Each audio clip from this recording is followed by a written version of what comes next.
I love gnocchi. You take a couple potatoes, a little bit of flour, and some egg, rub it on a board, and oh my God, you have floaty goodness that's going to float right into your mouth. Today we're going to make gnocchi like a bastard. I really love gnocchi. It's very easy to make, yet people seem a little hesitant to do it. It's fairly simple, so I thought, I had a special guest a couple weeks ago. Rick Steves came over to have dinner with us, and one of the things we did was make gnocchi. Rick may have been to Italy, but he wasn't that good at making gnocchi, and I said, oh, well maybe we should do a show to help people do it. So today we're going to be making gnocchi, and it's pretty easy. We just start with a couple potatoes. We boil some water. I'm going to cut these guys in half and just pop them into the boiling water. It's important to keep the peels on because it makes them less water in it, which makes for better gnocchi.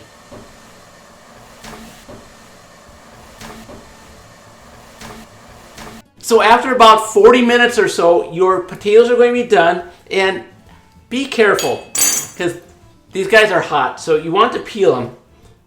And just get the skins off here, and then we're going to rice them. So just let's get the peels off. Keep as much potato goodness as you can, and then we're just going to rice them. When I say take the peels off, I mean actually do take the peels off. You know, peels could be good for you, but not in your gnocchi. You're not going to be very satisfied.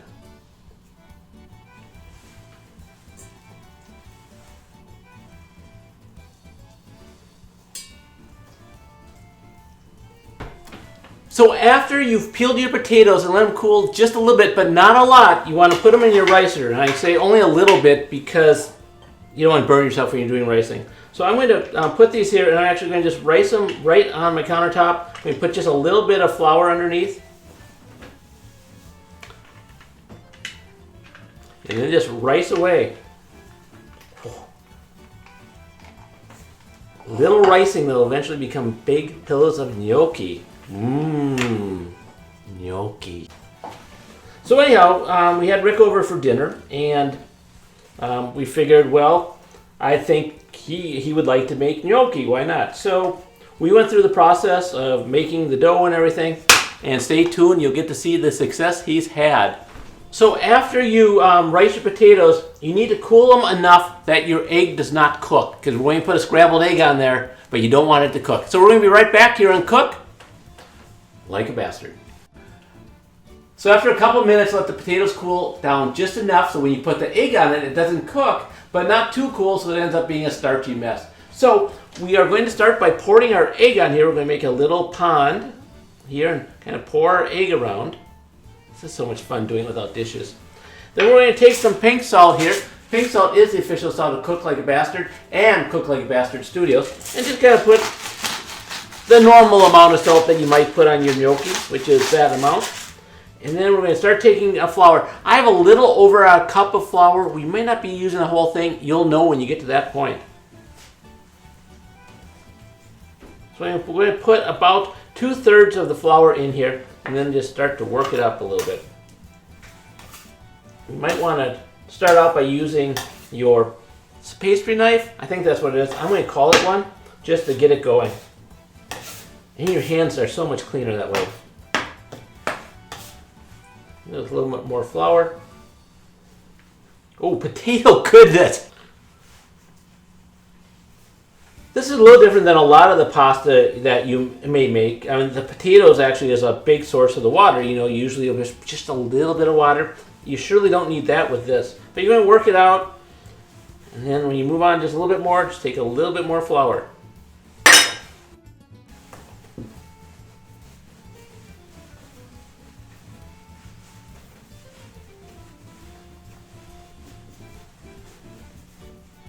This feels pretty good right now. It's not too sticky. It's not too dry. So make a square. In half, quarters, eighths. That was sixths. It's actually eighths at this point. Anyhow, so I have my points, and then we're going to roll these out into, after we clean up our surface a little bit because that's kind of a mess, we're going to roll these up into little strands and then cut them into gnocchi. Here and cook like a bastard. So after you cut your dough, let it sit for just a little bit to let it settle in. Just a little bit, but not too long. I'll put these guys aside and cover them up. So we are making a sauce with this, of course. It's going to be a Parmesan, sage, and butter sauce. It is excellent, and it cooks itself. It's pretty interesting how that works. So I'm going to put these cats underneath here, meow, and then start rolling these things out. Put a little flour down here so it doesn't stick quite as much. We're going to be making little sticks. These sticks you're making are going to be about the same width as your gnocchi. So if you've seen a gnocchi before, that's going to be how far you run your little guy out here.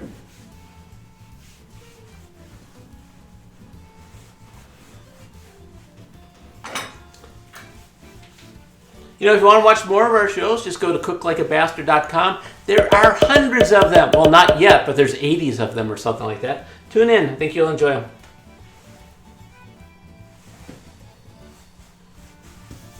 A little bit of rolling. Let me get this guy out here because it's bugging me. Clean surface makes us happy, doesn't it? Makes you happy, makes you happy, makes you happy, and makes you happy.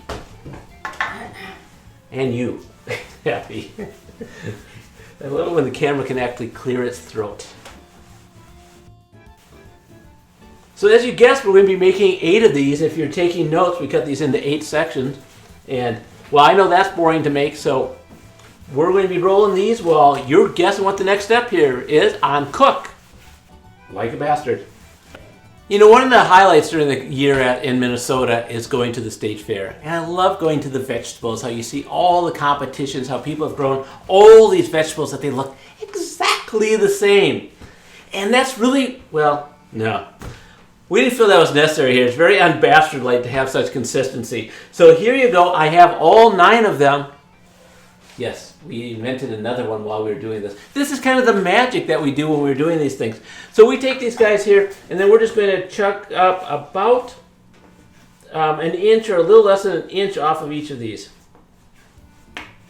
And these are the beginning of the pillows.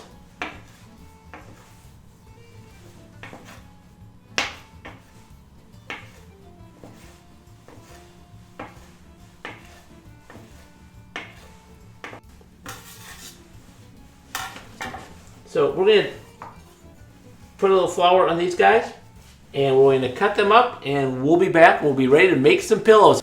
So we've cut these up, and we have a lot of little pillows, but we got to finish them out with the gnocchi board here. Some people use a fork, and some people just let them go like this. Generally, if you're going to use a sauce that you want to take more of the flavor on, you would use a gnocchi board. Today we're making a Parmesan, butter, and sage sauce, which is also good. I want to show you how to make that in just a moment.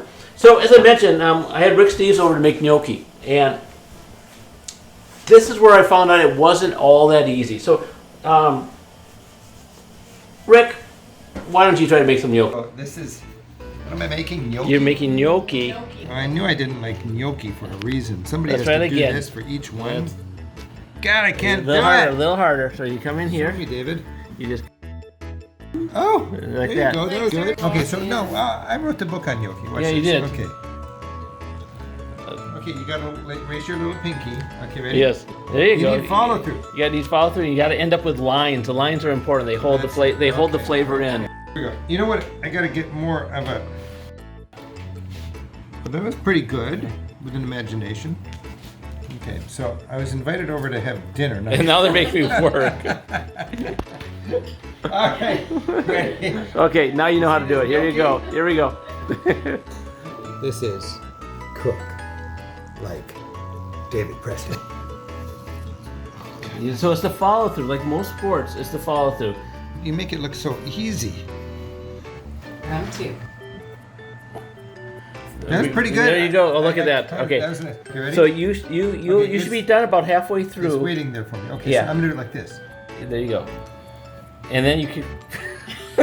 You're excellent. You're an incredible gnocchi maker. God, I'm loving this. All right. There That's you go. pretty That good. felt better. That felt a lot better. You see, and I've been at it for just 5 minutes or so, and you just gotta get the hang of it. Okay. There. Yeah. There, you got gnocchi. You're right. You're a gnocchi maker. There you go. Bon appetit. Thank you, Rick.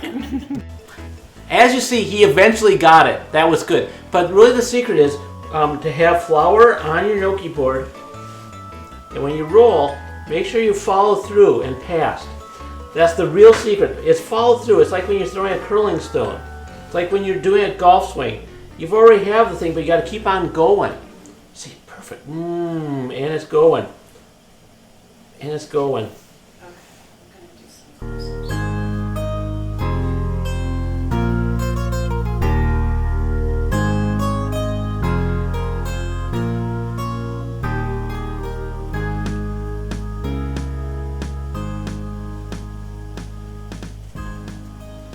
Fun to have Rick here making pasta. He was a good sport and eventually a great gnocchi maker.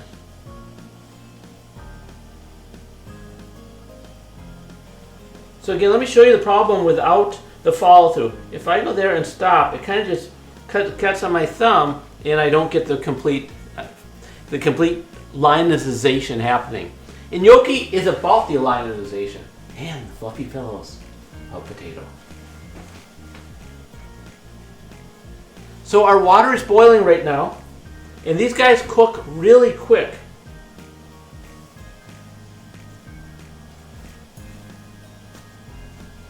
So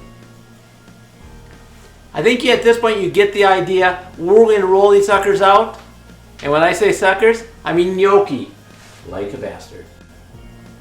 Now things start to happen really quick. We've made all of our gnocchi right here. Now we have to put the sauce together. So I'm going to take 2 ounces of Parmesan, put in here.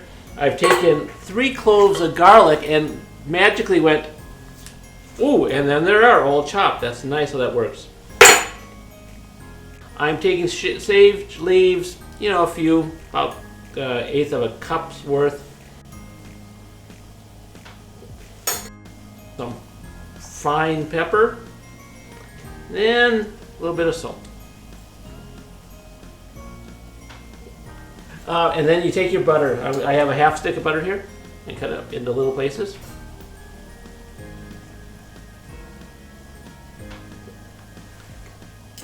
I'm going to just mix this up just a little bit. And you go, well, how do you cook that? Well, stand by. I have some boiling water right over here and I have some gnocchi. And this is great. Gnocchi, the nice thing about gnocchi, it tells you when it's done. So I'm going to put some gnocchi in here. I'm going to put about 1/2 of it in.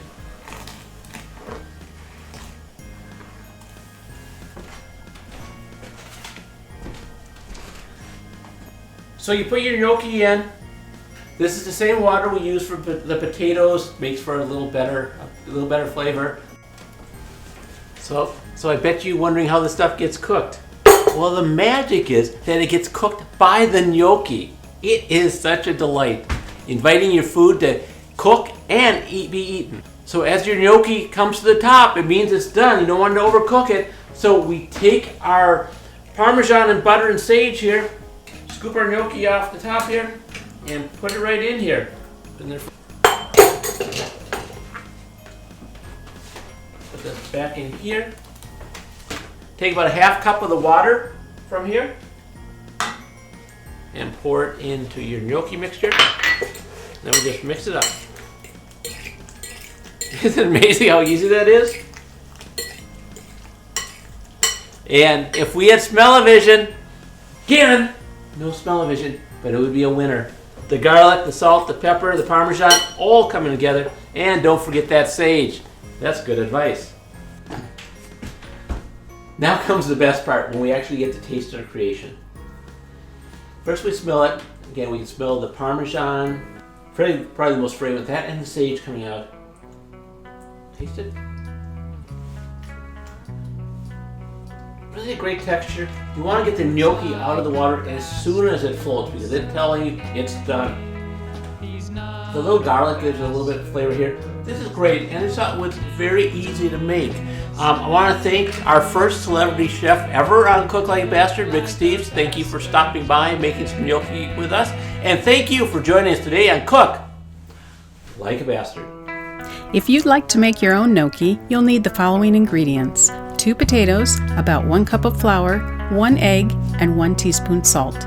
For the sauce, you'll need 2 ounces grated Parmesan, 1/2 stick of butter, 2 tablespoons fresh sage leaves, 3 cloves of garlic, and salt and pepper to taste. Look like a bastard today.